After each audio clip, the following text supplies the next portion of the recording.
is Philippine Culture. There was a ballot that was rejected first. Live mula sa GMA Network Center, ito ang 24 Oras. Magandang gabi po, Luzon, Visayas at Mindanao. Hinihinalang ghost projects ang ilang proyekto kontra baha. Tugon niya ng DPWH nang tanungin sa pagdinig ng Senate Blue Ribbon Committee kanina. Partikular na inusisa ang contractor na Wow Builders na may hawak sa mahigit 80 proyekto sa Bulacan. Nakakuha rin ng bilyong pisong mga kontrata ang ilang kumpanya kahit mababa ang kapital. 8 naman sa 15 pinakamalalaking kontraktor sa flood control projects ang no-show sa pagdinig kahit inimbitahan. Ang hakbang sa kanila ng komite sa live na pagtutok ni Mav Gonzalez. Mav. Mel, Emil, Vicky, yan nga binanggit nyo na 8 pinakamalalaking contractor ng flood control projects ay isa sa pina na ng Senate Blue Ribbon Committee matapos hindi dumalos sa pagdinig kanina.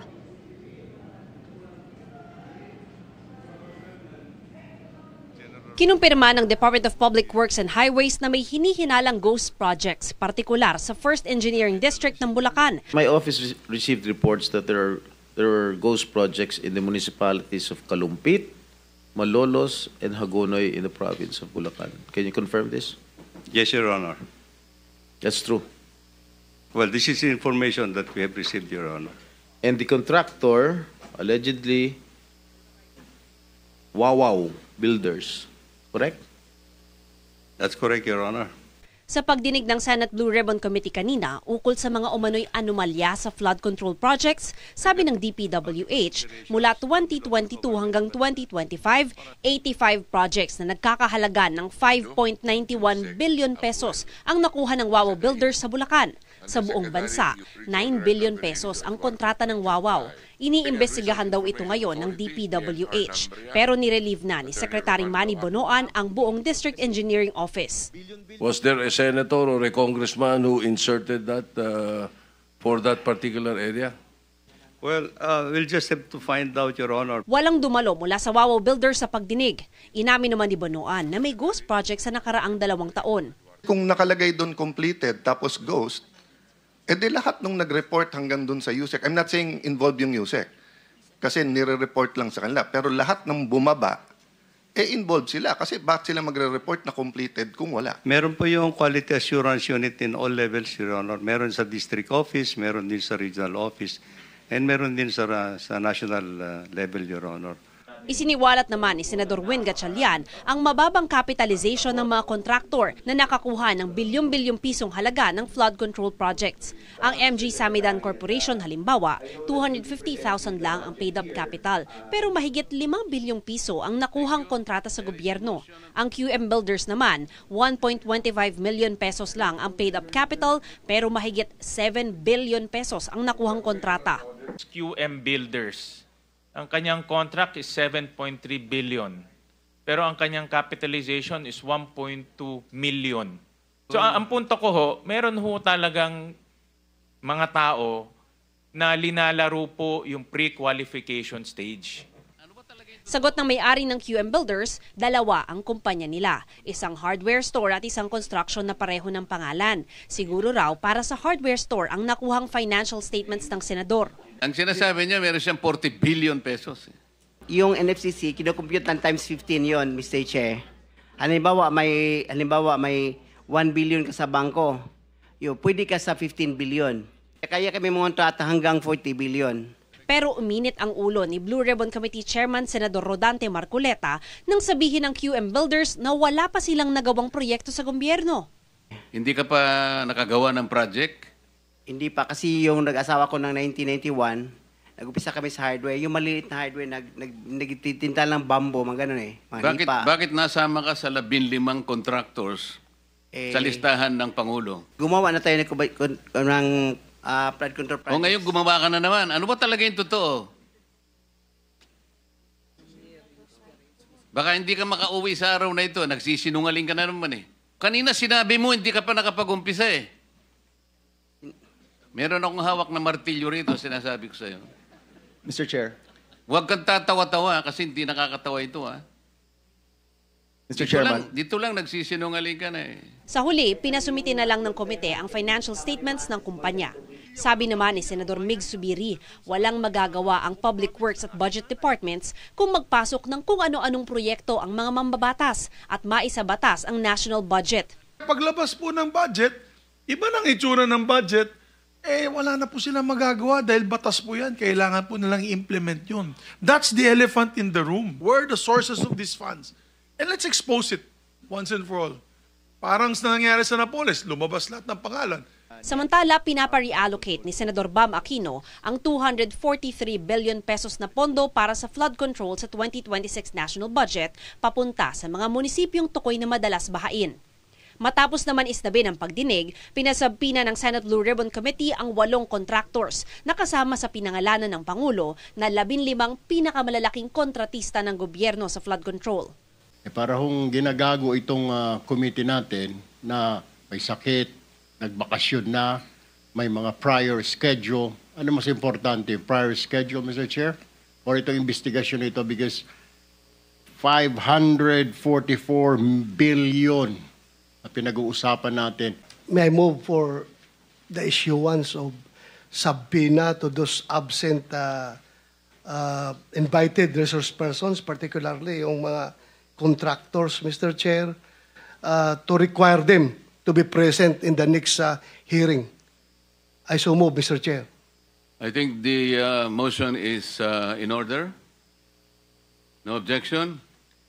The motion is carried. I recommend to our the Senate President Pro Tempore to subpoena the owners of the corporations, not merely representatives. Kasi subukan na natin dito yan, pag representatives, wala hong isasagot ho yan. Kasama sa mga sinabpina sila Sara Discaya ng Alpha and Omega General Contractor and Development Corporation, Maria Rome Angeline Rimando ng St. Timothy Construction Corporation, Yumir Villanueva ng Top Notch Catalyst Builders, Aderma Angeline Alcazar ng Sunwest Incorporated, Luisito Tiki ng LR Tiki Builders Incorporated, Edgar Acosta ng Hightone Construction and Development Corporation, Romeo Miranda ng Royal Crown Monarch Construction and Supplies Corporation, at Mark Alan Arevalo ng Wawaw Builders. Vicky, sa susunod na 2 linggo ay lalabas na raw yung resulta ng investigasyon ng DPWH dito nga sa mga umaning ghost projects. Pinapaaral naman din ng mga senador yung pagkakaroon natin ng isang National Flood Control Master Plan. Vicky? Maraming salamat sa iyo, Mav Gonzales. Patay na nang matagpuan ang isang ginang sa loob ng kanyang bahay sa Dingras, sa Ilocos Norte. Inaalam pa ang motibo sa krimen. Nakatutok si CJ Torida ng GMA Regional TV. Nagagapos, may busal na plaster at walang saplot na pang-itaas. Sa kalunos-lunos na lagay na tagpuan ng kanyang biyenan, ang labi ng 39 anyos na si Jacqueline Cabudol sa kanyang bahay sa Barangay Lumbad, Dingras, Ilocos Norte nitong linggo. Pinuntahan si Cabudol ng biyenan dahil hindi sumasagot sa mga tawag na sa cellphone. Mag-isa lang ito sa bahay dahil hiwalay na sa asawa. Sana makonsensya siya. Kasi 2 yung anak niya na nag-aaral. Nang suriin, may mga nakitang sugat at pasa sa ulo ng biktima. Inaalam pa kung ginahasa siya o kung ano ang motibo sa krimen. Pero ayon sa kaanak, nawawala rin ang mga pera at alahas ng biktima. Nire-review na rin ng pulisya ang CCTV footages ng barangay para malaman kung sino ang mga nagpunta sa kanyang bahay bago nangyari ang krimen. Patuloy ang investigasyon ng pulisya.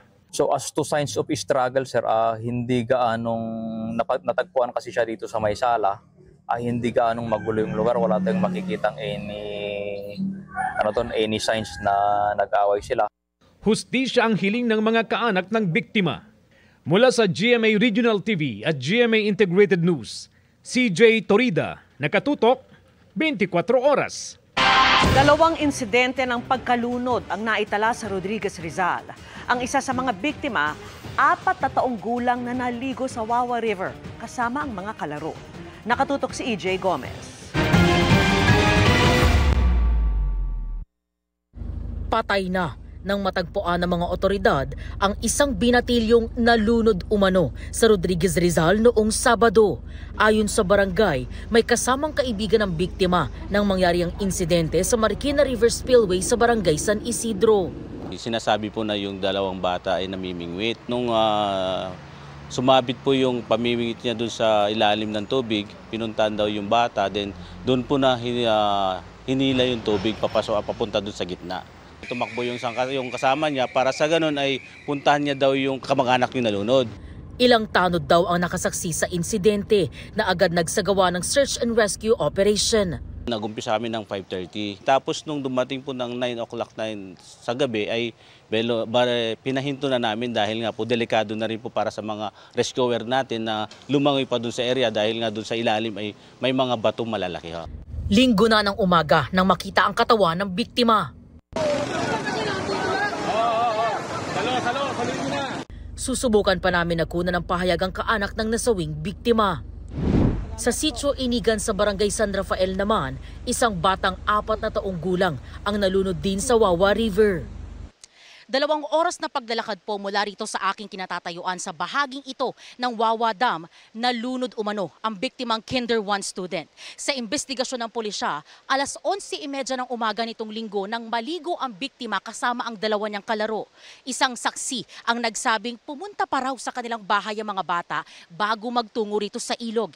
Ilang oras ang lumipas, 2 bata na lang daw ang bumalik.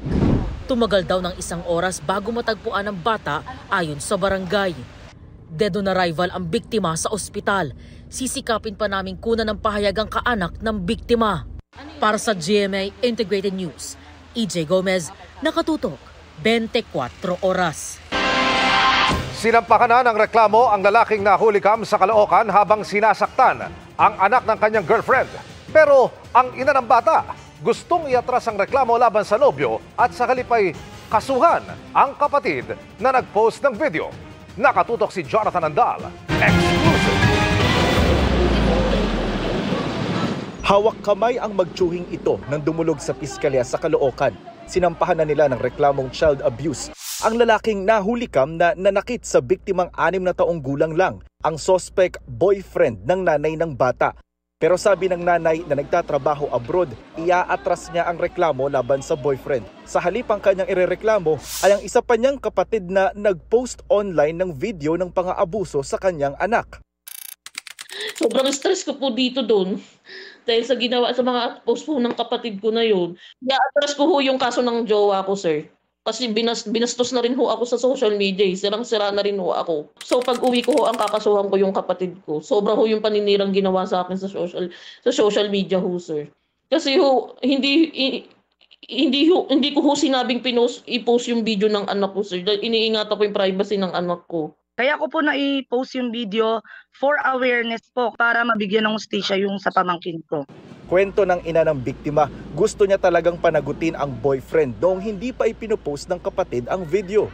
Yung sa sinabi po ng kapatid ko na wala akong balak kasuhan, sir, yung boyfriend ko. Sir, hindi ho totoo yun. Sabi ko ho talaga sa boyfriend ko, mahal kita pero dapat panugutan mo yung kaso. Actually, sir, 2 beses ko ho siyang pinapunta sa DSWD ho at saka sa police ho kahapon. Hindi ko talaga siya dinampot at wala pa pong file.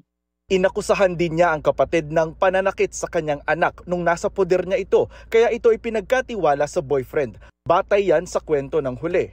Nagsumbong ho sa akin yung jowa ko na bakit maraming kurot. Sobrang dahil may mga peklat ho. Sabi ho ng anak ko, kinukurot daw ho nila ho doon. Yung nanay ko, ng yung mga tita niya ho. Lang din ho ng jowa ko. Sinaktan naman ho yung anak ko. Ginawa din niya yung ginagawa ho ng pamilya ko. Itinanggihan ng tiyahin ng bata na nag-post ng video. Hindi lalaki ng ganyang kalulusog yung anak niya kung sinasaktan dito. At wala po siyang napatunayang pasadyan kahit iharap po sa kanya yung barangay ng 175 na nagharap-harap kami bago makuha yung bata ng lalaki. Sinabihan ko pa yung nanay, ipamedical mo kung meron ka nakuwang pasa. Tsaka in-interview yung mga bata mismo. Hindi kami kaharap. Sa Nobyembre, uuwian niya ang ina ng bata para kunin ito at 3 iba pang anak sa mga kapatid. Pero nanindigan ng tiyahin. Hindi namin pwedeng ibigay kasi baka pag nakuha niya, ipapasa na naman niya sa kung sino-sinong tao, ibibigay niya sa hindi ka mag-anak, hindi ka dugo. Kung kakasuhan niya ako, lalaban din po. Sabi ng Caloocan City Social Welfare Department, sila na lang ang kukuha sa kustodiya ng bata kung mapatunayan sa investigasyon na walang kakayahan ang nanay na alagaan ang anak at kung totoong sinasaktan din ng bata sa poder ng tiyahin. Pero kung wala pa tayong evidence, no, na talagang sinasaktan, status quo tayo. Doon muna yan sa tiyahin. Para sa GMA Integrated News, Jonathan Andal, nakatutok, 24 oras. Ipinababasura ng kampo ni Vice President Sara Duterte sa Supreme Court ang inihaing motion for reconsideration ng Kamara para matuloy ang impeachment case laban sa kanya. Nakatutok si Salima Refran. Kinumpirma ng abogado ni Vice President Sara Duterte na naghain na sila ng komento sa motion for reconsideration ng Kamara sa Supreme Court. Pagtutol ito sa nais ng Kamara na baligtarin ang deklarasyong null and void ng impeachment complaint laban sa bise. Sa 27 pahinang komento na sinumite sa Korte Suprema at nakapost sa website ng SC, hiniling ng bise na ibasura ang motion for reconsideration ng Kamara dahil sa kawalan ng merito. Ayon sa kampo ng bise, walang kinakailangang factual correction sa desisyon dahil nakasandal ito sa katotohanan. Mga diversion o paglilihis lamang daw ang mga ito sa tunay na rason ng desisyon. Gate ng kampo ng bise, nag-commit ng grave abuse of discretion ng Kamara at sadyang binaliwala ang mga inilatag ng konstitusyon na mga limitasyon sa kapangyarihan nito na mag-impeach. Si Vice President Sara Duterte nagpunta sa Kuwait kung saan binisita niya ang Filipino community doon. Ayon sa bise, kwenesyon ng kampo ng ama niyang si dating Pangulong Rodrigo Duterte ang jurisdiksyon ng International Criminal Court o ICC sa kaso. Nabanggit din niya ang hiling na interim release ng kampo ng ama o ang pansamantalang paglaya habang dinidinig ang kinakaharap niyang kaso. Ayon sa bise, sinabi ng kanyang ama na hindi naman daw niya tatakasan ng kaso sakaling mapagbigyan ang interim release. Para sa GMA Integrated News, Salima Refran, nakatutok, 24 oras. Isinuko sa PDEA ang ilang piraso ng sigarilyong tuklaw na nagdulot ng pangingisay sa ilang humit-hit. Binabantayan na rin ang bentahan niyan online at nakatutok si June Veneracion, exclusive. Maliban sa kakaibang kulay, parang ordinaryong sigarilyo lang ang itsura ng tuklaw, ang pinag-uusapang black cigarette mula Vietnam. Pero wag basta hihit-hit. Tulad ng ginawa ng 3 kabataang ito sa Palawan at ng isang pinahitit sa Taguig City. Ang huli, nangisay, nagsisigaw, umiiyak at biglang nagwala. Ang mga ipinakitang sample ng Philippine Drug Enforcement Agency o PDEA, isinuko umano ng mga di nagpakilalang lalaki dala ng takot. Kung saan lang nakuha, iba-iba yung mga nababanggito nila. Well, yung mga iba may sabi, nakukuha nila online. Yung iba, bigay daw ng mga kaibigan. So, lahat ng mga ito, binabacktrack investigation po natin. Sa lab test, nagpositibo rin ang mga ito sa synthetic cannabinoid, tulad ng nakita sa mga hinit-hit na mga naunang biktima. Kung mahina-hina yung katawan ng tao, that could eventually lead to death. May mga minomonitor na internet site ang PDEA kung saan lantaran umano ang bentahan ng tuklaw. Nangangalap muna sila ng ebidensya bago magsagawa ng buy-bust operation. Yan yung kailangan din bantayan ng mga courier services na baka magamit din ho sila for illicit activities. Para sa GMA Integrated News, June Veneracion, nakatutok, 24 oras. Hinabol man ang barko ng Pilipinas bago ang banggaan ng 2 barko ng China sa Baho de Masinloc. Hindi pa rin magpapadala roon ng warship ang Philippine Navy. Ayon sa National Maritime Council, ang insidente pag-uusapan sa susunod na bilateral consultation mechanism ng Pilipinas at China. Nakatutok si Chino Caston. Nitong August 17, magkakasamang naglayag malapit sa Lubang Island sa Mindoro ang mga warship ng Pilipinas, Australia at Canada. Bahagi ito ng Philippine-Australia Alon Military Exercises na magpapatibay ng interoperability o kakayahang magsanib puwersa ng magkakaalyadong bansa. Ito ang pang-12 joint sail ng Pilipinas at mga kaalyadong bansa sa karagatan mula 2023. Naniniwala ang Philippine Navy na mabisang pangkontra sa panggigipit ng China ang mga joint sale sa karagatan. The presence of foreign warships and aircraft, foreign forces a change or results to a slight change in their actions. We notice that there are no coercive and aggressive actions each time there are foreign warships in our maritime domain. Nangyari ang joint sale isang linggo matapos ang banggaan ng Chinese warship at Coast Guard vessel habang hinahabol ang BRP Suluan sa Baho de Masinloc. Ayon sa Department of Foreign Affairs, kasama ang pinakahuling insidente sa Baho de Masinloc sa mga tatalakayin ng Pilipinas at China sa darating na bilateral consultation mechanism kung saan host ang bansa sa taong ito. The issues on the bilateral is always discussing everything on the South China Sea. And this is the mechanism that really works because we are the channel of communication. Dagdag naman ng Philippine Navy, patuloy itong magpapatrolya sa buong EEZ ng bansa, pati na ang Baho de Masinloc. Pero nang tanungin kung panahon na nga bang makialam ang Philippine Navy sa panggigipit ng China, the premise itself is speculative in nature. The posturing of the armed forces is based on contingency plans. So, in between that, the details of that, we leave it up to the unified commander. But your AFP will always be there to render assistance when needed, if needed. Ang isang security analyst nag-aalala sa posibleng ganti ng China. They have to show that you cannot just get away causing China to lose face. There will be consequences. Yung nakitang Chinese Coast Guard vessel doon sa mouth ng Manila Bay. I heard the Chinese Coast Guard is planning to conduct yung patrol just within our 12 nautical miles territorial waters. May lumalabas ngayon na in order yata yung Chinese Coast Guard to see to it that they will ensure that our Coast Guard could never leave the 12 nautical territorial waters. Kahapon, sinabi ng National Maritime Council na hindi ipadadala ang mga warship ng Philippine Navy para samahan ng mga PCG at BFAR missions sa Baho de Masinloc. Napakaliwanag ng direktibo nating Pangulo. Hindi tayo magpo-provoke kasi we do not know what will happen if two Navy vessels are there. Kasi doon pwede mangyari miscalculation, misjudgment. Hindi naman nasasabi dahil hindi tayo na-deploy doon na naduduwag tayo, hindi. We are just being prudent, we're just being practical. And we do not want this a situation to escalate, and if ever it escalates, it is not to the best interest of our country. Hindi nagpapatinag ang Philippine Coast Guard at patuloy na maglalayag papuntang Baho de Masinloc para magpatrolya at bantayan ang mga mangingisda. Handa rin daw ang buong gobyerno sakaling maulit muli ang panggigipit at panghaharang ng China doon. Para sa GMA Integrated News, Chino Gaston, nakatutok, 24 oras. Good evening mga kapuso!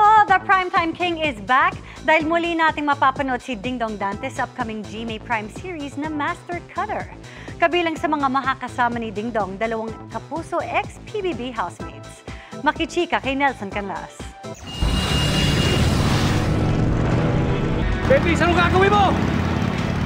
Bricks mo, mas malakas! Sa nakaka-high blood na Kapuso Murder Mystery Series na Royal Blood pa, huling napanood on GMA Prime si Kapuso Primetime King Ding Dong Dantes.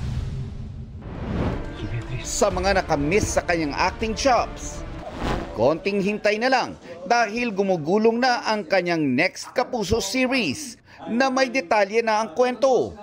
Sa day job niya, isa siyang master cutter sa gabi. Kasi taga-solve ng mga nawawalang bagay. Sa mga eksenang may mga tailoring, siyempre, kailangan ko manood ng mga magagaling talagang tumabas dyan, di ba? Para mag-guide tayo. Yun yung challenging kasi very technical yan.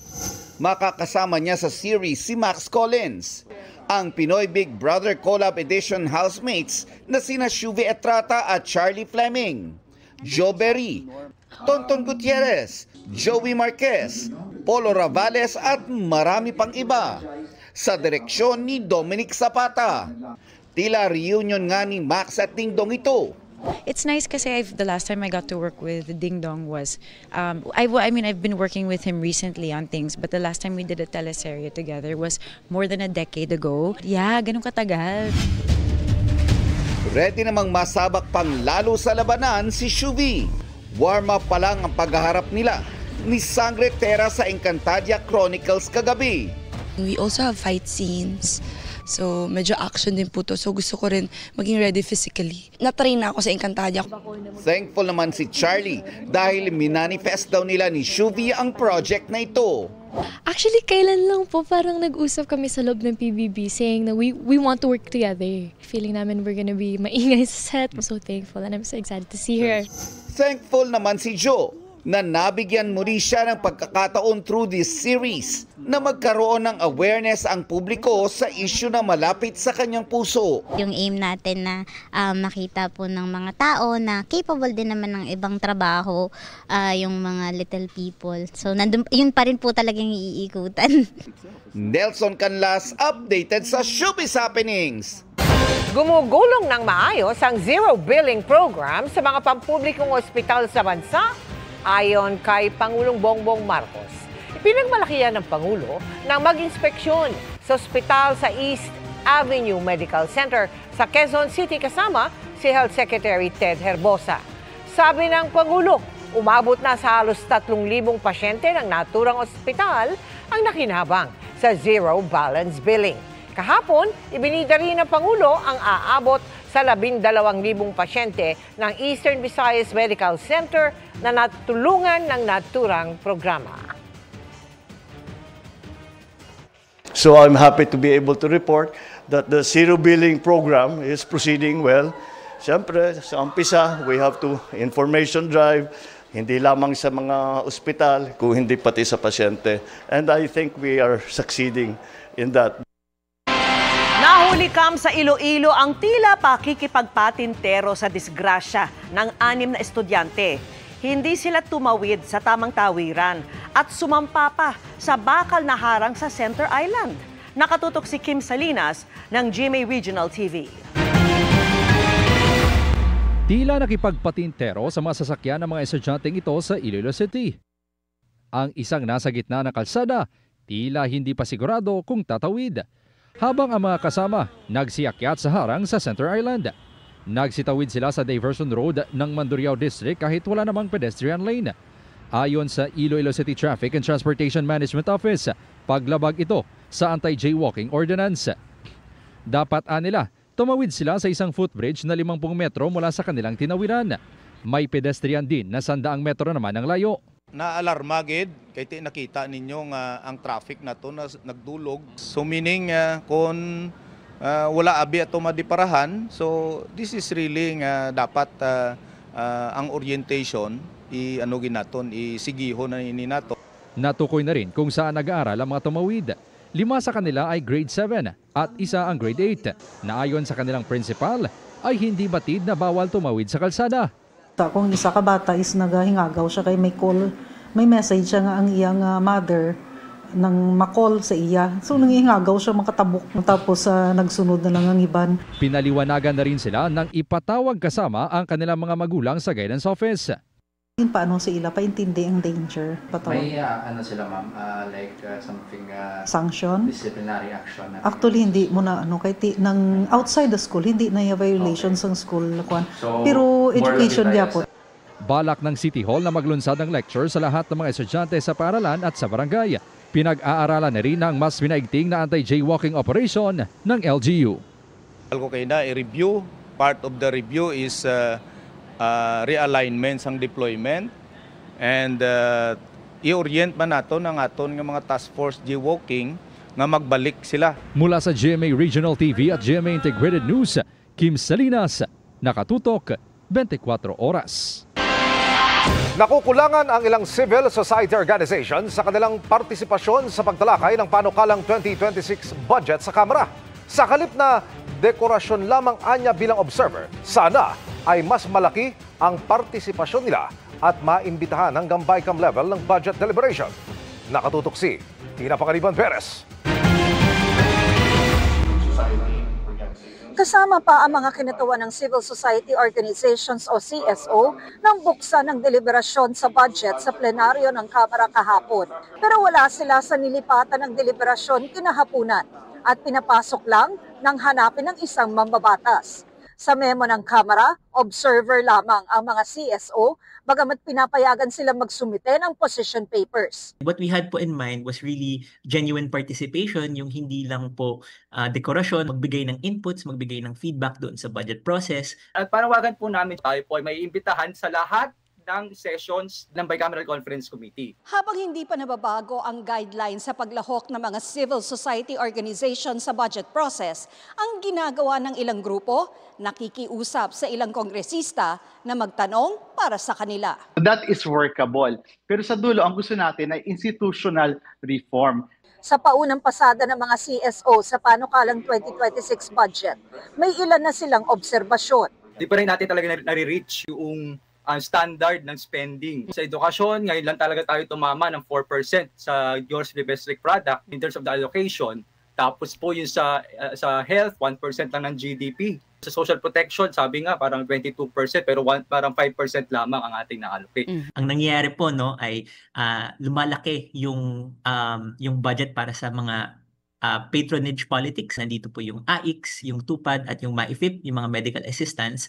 At the same time, ang binabawasan po ng budget ay yung mga rules-based na social protection. Halimbawa, yung budget ng PhilHealth na babawasan po, last year na zero out pa nga siya. Nangako si Appropriations Committee Chair Micaela Swansing na bibigyan ng mga CSO ng isang araw para magsagawa ng People's Budget Review.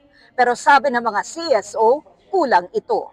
Para sa GMA Integrated News, Tina Panganiban Perez, nakatutok, 24 oras. Panalang-panalo ang weekend ng mga dugong Pinoy sa Canada at New Jersey nang bisitahin sila ng ilang kapuso at Sparkle Stars. Ang masayang get-together, ichichika ni Athena Imperial. The streets of Toronto, Canada sparkles as the crowd went wild.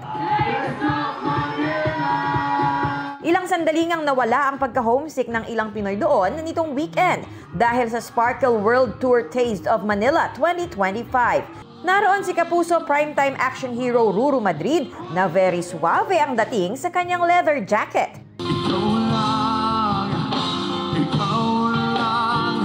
Face card naman ang laban at atake ni Beauty Empire star Kailin Alcantara sa kanyang performance para sa Global Pinoys. Patunay na performer din si comedy queen Ai de las Alas. Ang energy ng crowd mas lalo pang lumakas sa kanyang paghataw.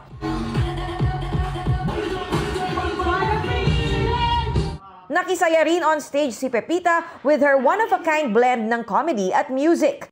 Sa New Jersey naman, nagpasaya si Cruz versus Cruz star Vina Morales.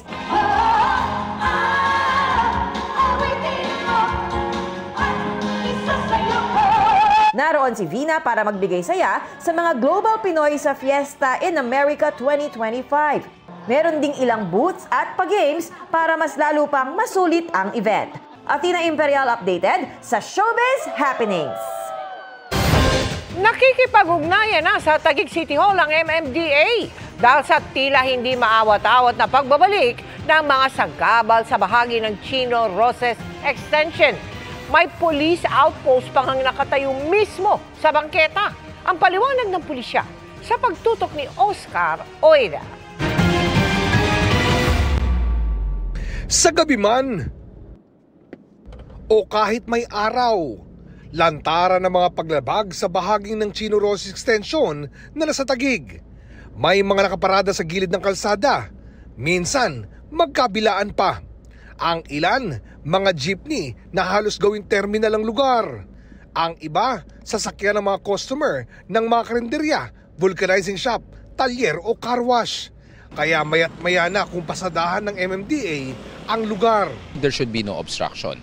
Babalik tayo sa mga nagiging problema natin. Ang bangketa, nagiging extension ng mga negosyo, naging extension ng bahay. Definitely, no, ang mga talyer, ang mga car wash, hindi naman po tayo pwedeng gawing car washan ang mga kalsada. Actually, hindi lang po yan sa we are encroaching the sidewalk, but it also constitutes safety hazard. Dahil hindi na umuubra ang mayat-mayang paninita, nakikipag-ugnayan na sila sa lokal na pamahalaan. Kasi it transcends the jurisdiction of the MMDA when it comes to these businesses kasi ano po yan, under LGU jurisdiction. We just have to regulate kung ano man po yung mga dapat gawin. Agaw pansin din ng isang police outpost sa lugar na nakatayo sa may mismong bangketa. Nang sadyain ng Taguig Police, sinabi ng kanilang Chief PIO na Hunyo pa ito deactivated. Actually sir, deactivated na po yan. Actually hindi po yan sa PNP property. Pero wala naman daw sila sa posisyon na ipag-iba ito pagkat di raw ito sa kanila. Pinahiram lang po sa atin yan ng barangay. Hindi po kami ang right agency na magsasabing mag-aalis niyan. Samantala, patuloy namin sinusubukang kunan ng pahayag ang lokal na pamahalaan ng Taguig kaugnay ng isyong ito. Para sa GMA Integrated News, Oscar Oida nakatutok, 24 oras. Tiniyak ng DSWD na sapat ang relief goods sa bansa para tugunan ang mga darating pang kalamidad ngayong taon. Sinabi po yan ni DSWD Secretary Rex Gatchalian sa pagbisita niya sa National Resource Operations Center ng Kagawaran sa Pasay City. Anya, nasa 50 hanggang 60,000 family packs ang nagagawa sa production center sa Luzon at Visayas kada araw. Pinaplano na rin umano ang pagtatayo ng production hub sa Mindanao. Dagdag pa ni Gatchalian, suportado ng Department of Budget and Management ang Quick Response Fund. Hindi rin umano matatapos ang AKAP. Ayon naman kay DBM Secretary Amena Pangandaman, na kasama ring bumisita sa warehouse, may 11 bilyong pisong pondo pa para sa AKAP na magagamit hanggang sa 2026. Balik Pilipinas na ang halos 40 Pilipinong biktima ng human trafficking sa Nigeria. Bago niyan, may mahigit 100 namang pinagtrabaho sa mga scam hub sa Laos at Myanmar ang nirepatriate. Kung paano sila naloko sa recruitment, sa pagtutok ni Mark Salazar. 39 na Pilipinong biktima ng human trafficking sa Lagos, Nigeria ang sa wakas ay nakauwi na sa Pilipinas kagabi. Dagdag sila sa iba pang biktima ng human trafficking na napauwi sa bansa. Mula July 31 hanggang August 9 ay may 77 nang naiuwi rin mula naman sa Laos, habang 37 ang mula Myanmar. Ayon sa IACAT o Interagency Council Against Trafficking, kung hindi nakatakas, ni-rescue ng mga otoridad ang mga Pinoy mula sa mga scam hub sa Laos at Myanmar kung saan sila pinilit magtrabaho. Online sila na-recruit at pinangakuan ng magandang trabahong may malaking sahod at mga benepisyo. Based doon sa mga statements ng mga victim witnesses natin, love scam yung karamihan. Iniinganyo nila na mag-invest sa isang fake na cryptocurrency only to find out walang ganung nawawala investment. Meron silang quota na 3 clients daily. Kung hindi sila magkakaroon ng 3 clients, sila rin ay tinatakot na sasaktan at ihuhulog doon sa Mekong River. Kung sakaling gusto na nilang umuwi, sila ay pinagbabayad doon sa mga ginastos. Lahat ng ginastos. Ayon sa Department of Foreign Affairs, mula nitong Enero, mahigit 600 Pilipinong biktima ng human trafficking ang naiuwi mula Cambodia, Laos, Myanmar at Thailand. Halos 100 sa kanila, iligal na lumabas sa bansa sa pamamagitan ng outdoor exit at sumakay ng bangka mula Palawan, Tawi-Tawi, Sulu at Zamboanga. Napakahirap po talagang bantayan lahat yan. Archipelago po yung geography ng ating bansa. Imposible po na maglalagay po tayo ng Bureau of Immigration station. Hindi rin daw lahat ng nire-repatriate o pinauwing Pilipino ay biktima dahil may mga pagkakataon daw na napapag-alamang ang iba pala sa kanila ay mga recruiter. 15 na ang inaresto at sinampahan ng DOJ kaugnay niyan. May mga kinasuhan rin dahil sa pamimeke ng mga dokumento. Paalala ng Department of Migrant Workers sa mga naghahanap ng trabaho abroad. I-check din kung yung job order, yung job offer na inaano sa inyo, yung job offer sa inyo ay talagang vetted na job order at aprobado ng Philippine government. Huwag magta-transact at lalong huwag magbabayad ng kahit na ano sa labas ng opisina ng isang recruitment agency. All transactions should be there inside the office of the agency and everything should be documented. Para sa GMA Integrated News, Mark Salazar, nakatutok 24 oras. Mga kapuso, wala nang bagyo ngayon sa loob ng Philippine Area of Responsibility pero may panibagong sama ng panahon na posibleng lumapit sa bansa. Alas 5 ng umaga kanina nang tuluyang makalabas sa PAR ang bagyong Waning. Yung bagong low pressure area naman huling namataan sa layong 1,500 kilometers silangan ng Eastern Visayas. Sa latest forecast ng Pag-asa, posible ito pumasok sa PAR bukas at may chance ring maging bagyo sa mga susunod na araw. Sakaling matuloy, papangalanan itong bagyong Isang. May chance ang tumbukin ito ang Northern Luzon pero patuloy na umantabay sa magiging pagbabago. Sa ngayon ay wala pa itong direktang epekto sa bansa pero posible pa ring ulanin ang ilang lugar dahil sa easterlies at localized thunderstorms. Base sa datos ng Metro Weather, may chance na ng ulan sa umaga sa Palawan, Bicol Region, ilang bahagi ng Visayas at northern portion ng Mindanao. Sa hapon, posible na ring ulanin ang northern at central Luzon, iba pang bahagi ng Mimaropa, pati sa Calabarzon. May malalakas na ulan kaya doble ingat. Mataas na rin ang chance ng ulan sa halos buong Visayas, lalo sa Western Visayas, Negros Island Region at halos buong Mindanao. Samantala, malinsangan pero posible pa rin ang thunderstorms sa ilang lungsod ng Metro Manila bandang hapon o gabi. Voluntaryo na rin nagpa-drug test ang ilang pang senador sa gitna ng issue kaugnay sa paggamit ng marijuana sa loob ng Senado. Bukod kay Senator Juan Miguel Zubiri, nagpa-drug test na rin ngayong araw si Senator Raffy Tulfo. Pinadrug test din niya ang humigit kumulang 30 staff. Ani Tulfo, kapag may nagpositibo, otomatikong sisibakin sa pwesto habang sumasailalim sa confirmatory test ng DOH.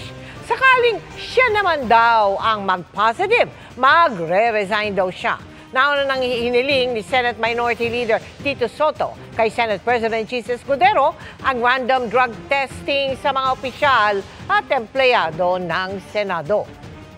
Pinasasagot ng Korte Suprema ang Senado, Kamara, COMELEC at si Executive Secretary Lucas Bersamin kaugnay sa pag-postpone sa barangay at SK elections o BSKE ngayong taon.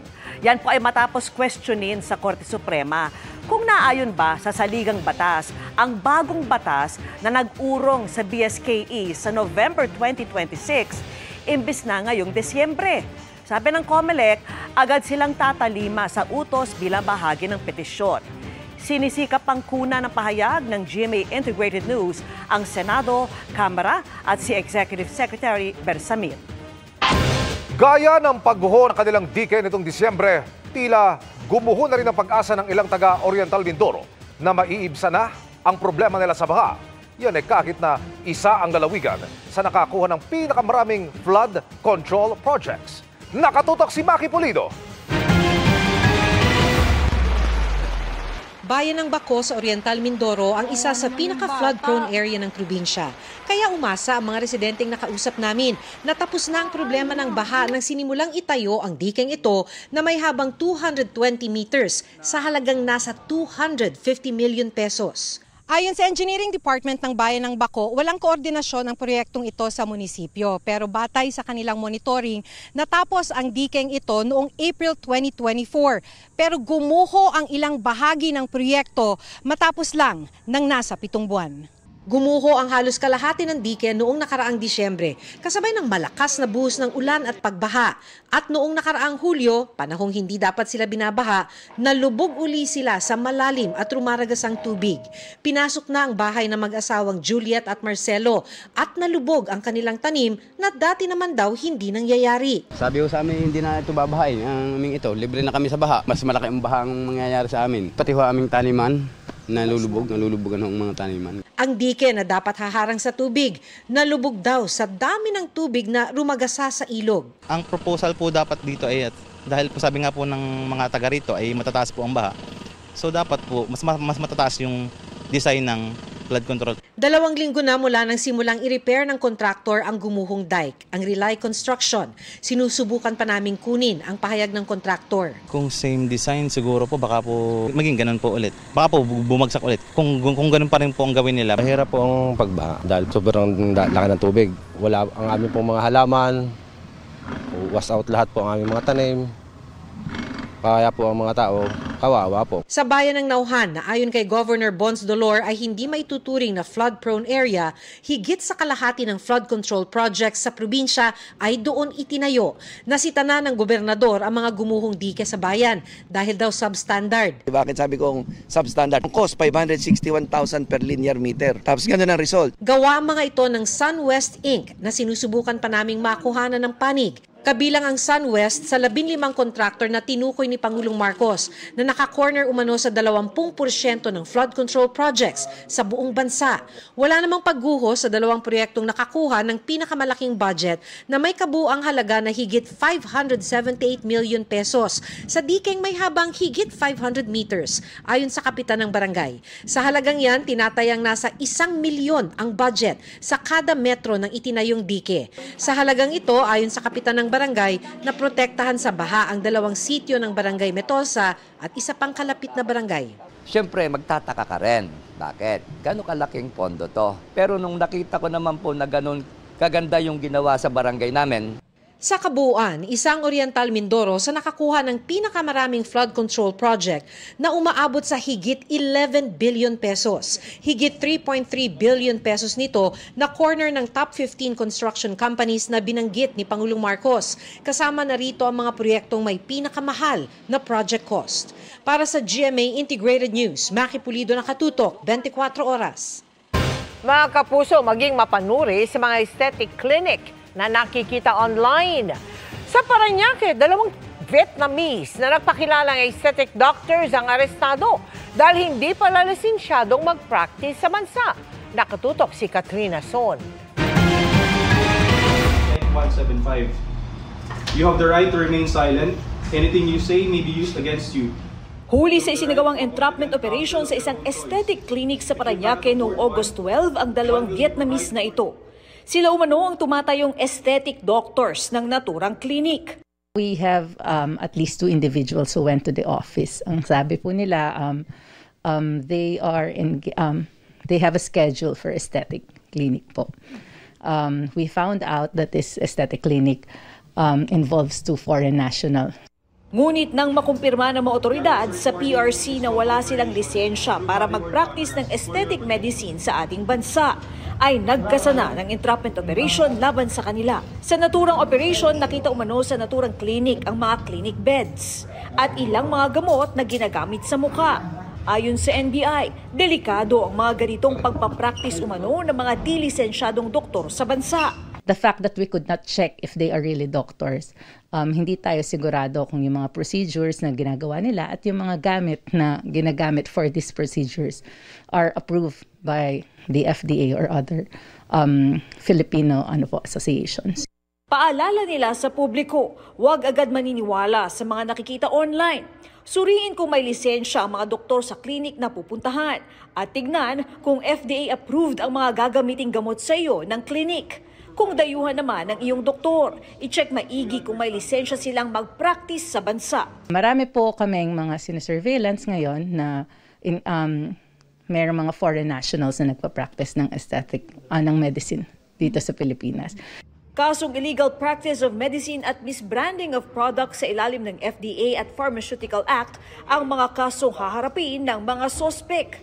Para sa GMA Integrated News, Katrina Son, nakatutok 24 oras.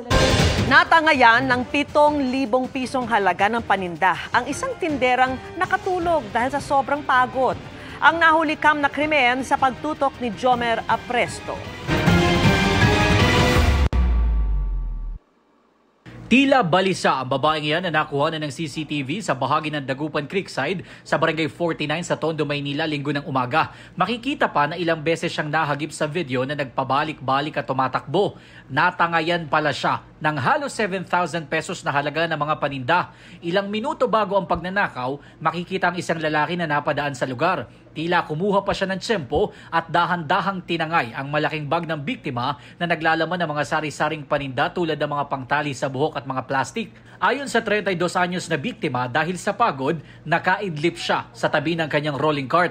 Magdamag raw kasi siyang nagbantay sa palengke at maglalako naman sana siya pagsapit ng hapon. Kasi po, 200 lang po yung binenta ko sa palengke. Kulang na kulang po. Nakakatulog po ako. Sa pahinga po ako, natulog po ako ng saglit para may lakas po ako para maglako po. Ang problema, inutang niya lang raw sa kanyang kapitbahay ang puhunan dito para may maipangkain ng kanyang 7 anak. Nananawagan siya ngayon ng tulong sa Manila LGU. Hindi niya alam kung gaano kahalaga nung paninda ko nakuha niya. Pambaon ng anak ko sa pangkain namin sa araw-araw. Misahe ko kay Mayor, sana po mabigyan ako ng pwesto para makakuha ko ng pang-araw-araw namin. Pangkain saka panggaso sa mga anak ko kasi ayoko po maranasan nilang magutom. Sabi naman ng barangay, bagamat hindi nila residente ang biktima, handa silang magbigay ng tulong sa kanya. Nakikipag-ugnayan rin daw sila sa iba't ibang barangay na posibleng nakakakilala sa salarin. Nag-usap kami ng council. Total, nalalapit na yung mga quarterly na sahod namin. Ambag-ambag kami para mapunuan yung mga nawala sa kanya. Makikipag-ugnayan po tayo sa mga kapulisan yung kailangan merong additional police visibility at barangay official, barangay tanod visibility para mailang yung mga tao. Nananawagan din ang barangay na agad makipag-ugnayan sa kanila sa oras na may makakilala sa lalaki na tumangay sa mga paninda ng biktima. Para sa GMA Integrated News, Jomer Apresto, nakatutok 24 oras. Tutulong ang Amerika sa pagtiyak ng seguridad ng Ukraine habang binubuo ang isang peace deal kasama ang Russia. Ipinangako yan ni US President Donald Trump sa pulong nila ni Ukraine President Volodymyr Zelensky sa White House. Hindi pa malinaw kung anong klaseng tulong ang ibibigay ng Amerika. Pero sabi ni Trump, makakatuwang nila ang ibang European countries. Sabi naman ni Zelensky, malaking tulong ang commitment ng Amerika, sabay anunsyong bibili ang Ukraine ng nasa $90 billion na halaga ng US weapons. Wala pang pahayag ang Russian Kremlin sa umano'y agreement, pero ayon sa isang senior US official, posibleng magpulong sina Zelensky at Russian President Vladimir Putin sa Hungary sa mga susunod na linggo. Nalagpasan na ng World Expo sa Osaka, Japan ang kinakailangang ticket sales para mabawi ang mga ginastos para rito. 2 buwan bago ang pagtatapos ng Expo sa Oktubre. At kabilang sa dinaragsa, ang Philippine Pavilion doon. Pero liban sa binansagang Expo 2025, ano pa kaya ang pwedeng gawin sa Osaka kung meron kang extra 24 hours? Mag-tour tayo sa pagtutok ni Ian Cruz. Sa matatayog nitong gusali at matitibay na infrastruktura, walang duda, isa ang Osaka sa economic at cultural hub ng Japan. May 24 oras ka ba? Pwes, tayo nang libutin ang natatanging lungsod na ito sa Kansai Region. Sa pag-ikot sa Osaka, tren ang pangunahing transportasyon. Marami rin sa mga Hapon naglalakad lang o nakabisikleta. Isa sa mga dinarayong pasyalan dito ang mga garden sa palibot ng Osaka Castle. Masarap maglakad-lakad dahil nakaka-relax ang dami ng puno at halaman.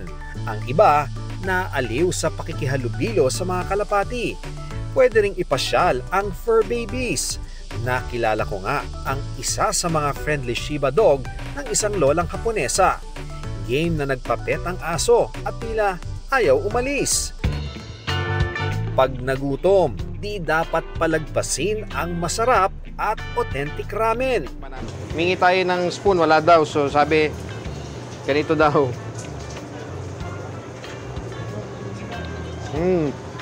Lasang-lasa. Malinamnam at yung sesame seed talagang ramdam na ramdam natin yung kapit. Panalo.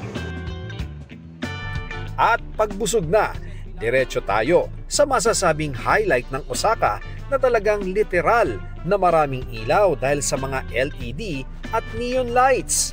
Ito ang Dotonbori, ang lugar na ang kanal tila naging sentro ng komersyo, shopping at kainan. Dinarayo at maraming nagpapapicture sa imahe ng Running Man na sinasabing imahe ng isang atletang Pinoy. May nakilala pa akong Phil-Am na nakabase sa Texas, USA at nagpapakasyon sa Osaka. Actually, I really like the place. sinasabihan ko nga siya na dito lang ako titira. Iba lang like the public transport and everything, very efficient. May pinipilahan ding kainan sa Dotonbori na di natin pinalagpas. Yan ang takoyaki restaurant na ito. Ako yan, umuusok pa.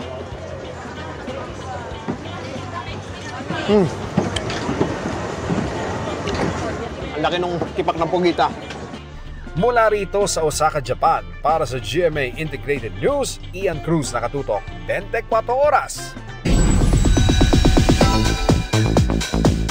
Roller coaster of emotions ang naramdaman ng Encantadix sa muntik ng pagbawi ni Sangre Perena sa brilyante ng apoy.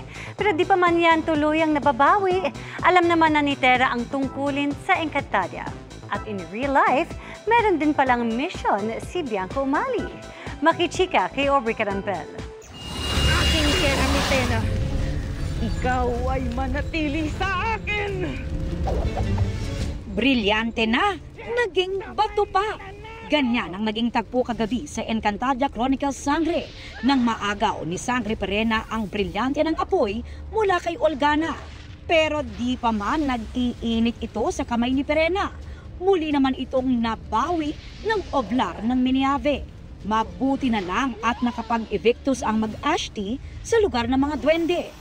Dito, ipinagtapat ni Perena ang magiging misyon ng kanyang hadiyang si Tera. Napakalaki ng bahaging iyong gagampanan upang mabawi natin ang inang Kinimitena. Ikaw ang mamumuna sa pagliligtas ng Encantadia. Ayon kay Kapuso Prime Gem Bianca Umali, overwhelmed siya sa mga natatanggap na reaksyon mula sa Encantadix dahil nagkita na sila ng kanyang ashti, more exciting and intense episodes pa ang dapat abangan. Ito na yung tinatawag namin na Ashti and Hadia duo. Yung journey ni Tera kasama si Perena kasi sobrang minahal din namin at na-enjoy namin ni Ate Glay yung pagtitaping namin ng kung ano yung arc namin dalawa sa storyang to. At malaking factor si Perena sa buhay ni Tera, kaya yun ang dapat nilang abangan. Kahit for the explain ng tita, ang Ashti, tila shook naman si Tera sa kanyang narinig. Pasensya na, hindi ko kasi talaga magets. Paano ho nangyari na yung isang katulad ko ang mangunguna ho sa pakikipaglaban sa mundo ninyo? Pagbigyan na raw ang New Sangre dahil mahirap naman daw talagang i-absorb ang mga ipinagtapat ng kanyang ashti. Wala naman talaga sa isip niya ang taga-ibang mundo siya. Ang isip at pakialam lang naman ni Tera ay gusto lang niya makatulong, yun lang. Pero hindi niya na-realize kung gaano pala kabigat at kung gaano kalaki na hindi lang pala mga tao ang matutulungan niya, kundi isa pang buong mundo. Pero kung sa telebisyon, misyon ni Tera na ipagtanggol ang Encantadia. In real life, may importante ring misyon si Bianca. Ngayong hapon, isa si Bianca sa mga panelist bilang isang advocate ng breast cancer prevention awareness. It's because I lost my mom to breast cancer when I was 5. Mahalaga sa akin to spread awareness of what self-care and what women's health really means, especially to the younger generation, because I wouldn't want any other little girl to go through what I went through. Sa panel, nag-share si Bianca kung gaano kahalaga ang screening at detection para maagapan ang sakit na breast cancer. Ito pong pagiging advocate ko para sa breast cancer, hindi ko po ito ginagawa ng para sa akin lang. This is a mission for my mom at para na rin sa kabataan at sa mga babae na maaaring matulungan ko through the story that I have. Aubrey Carampel, updated showbiz happenings. Mahigit 100 pamilya ang nasunugan sa Davao City. Naglalagablab na apoy ang tumupok sa halos 70 bahay sa Purok, San Isidro, Barangay Agdao proper. Ayon sa Davao City Fire District, umabot sa ikalawang alarma ang sunog na mabilis kumalat. Tinatayang nasa 1.5 million pesos ang pinsala ng apoy. Sa Davao Skate Park muna pansamantalang tumutuloy ang mga apektadong residente. Nahuli ang rumble ng mga kabataan sa Baguio City.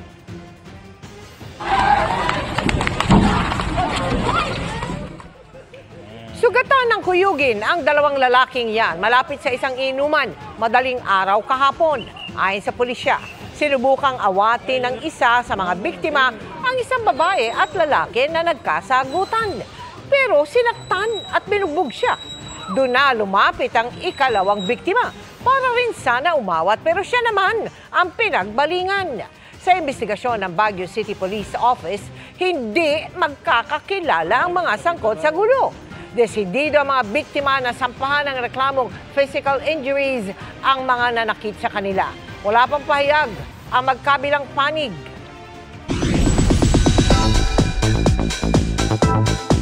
Pahabol na chikan tayo para updated sa Showbiz Happenings.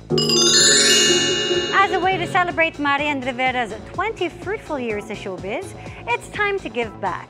Bumisita si Marian sa Philippine National School for the Blind para makipag-bonding at magbigay ng iba't ibang tulong at donasyon.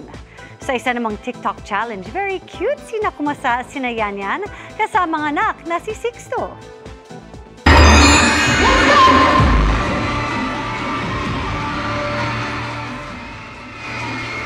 Who Wanna Rock with Jenny? Este Jillian! Trending na naman si Jillian Ward sa kanyang Like Jenny dance performance. Sa TikTok, meron na agad yan, mahigit 1.5 million views. One proud mom naman si Katrina Halili sa kanyang anak na si Katie wearing her Filipiniana habang rumampa on stage. Napaindak nga raw si Katie dahil pinatugtog ang kanyang favorite song.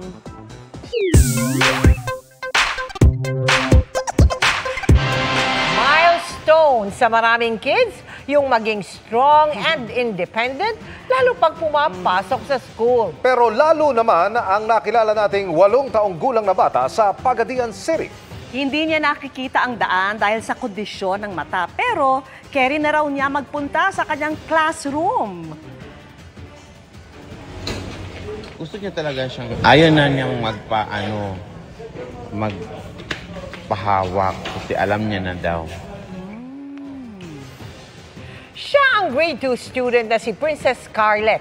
Ipinanganak na visually impaired o hindi nakakakita ang dalawang mata. Kwento ng kanyang Tito Ricky, araw-araw niyang inihahatid sa skulang pamangkin. Pero pagdating sa campus, hindi na niya nagpapahawak o nagpapaalalay si Scarlett papunta sa classroom. Mga kapuso, may cane o tungkod si Scarlett pero kahit hindi niya ito ginagamit dahil kabisado at malapit lamang anya ang kanilang classroom. Pero nakasunod pa rin ang kanyang Tito Ricky para matiyak na ligtas niyang mararating ang klase. Nag-aalok din ng tulong ang kanyang mga classmates para safe si Scarlett. Pero hindi lang sa simpleng achievement na yan proud ang kanyang Tito Ricky.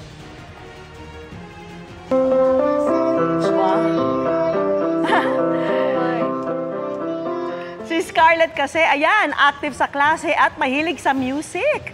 Katunayan, magaling siyang kumanta. At eto naman, marunong pang tumugtog ng piano.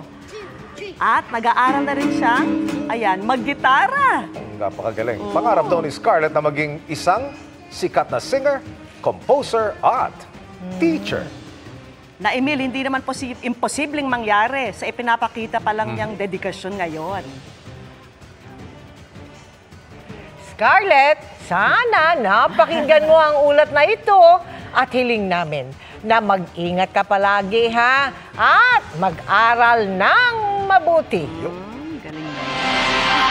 At yan ang mga balita ngayong Martes. Ako po si Mel Tiangco. Ako naman po si Vicky Morales para sa mas malaking misyon. Para sa mas malawak na paglilingkod sa bayan, ako po si Emil Sumangil. Mula sa GMA Integrated News, ang News Authority ng Pilipino, nakatuto kami 24 oras.